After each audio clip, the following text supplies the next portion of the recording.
Termins atmosfēra ir veidojies no diviem grieķu vārdiem – atmos, kas nozīmē tvaiks, un sfēra, kas nozīmē bumba. Atmosfēra ir gaisa apvalks, kas aptver visu Zemi.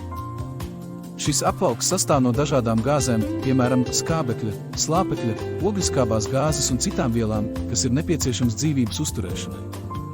Šajā slānī veidojas arī dažādi laikapstākļi, piemēram, vējš un lietus. Atmosfēra sastāv no vairākiem slāņiem, kā piemēram troposfēras, kur veidojas lielākā daļa mūsu laikapstākļu, un stratosfēras, kur atrodas ozona slānis, kas aizsargā mūs no kaitīgā saules ultravioletā starojuma.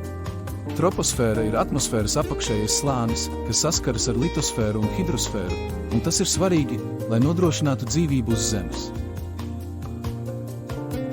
Starp citu, ozona slānis jeb stratosfēras ozons ir ozona molekula augstākā koncentrācija, tas atrodas apmēram no 30 līdz 50 km augstumā. Ozona slānis aizsargā Zemi no ultravioletā starojuma.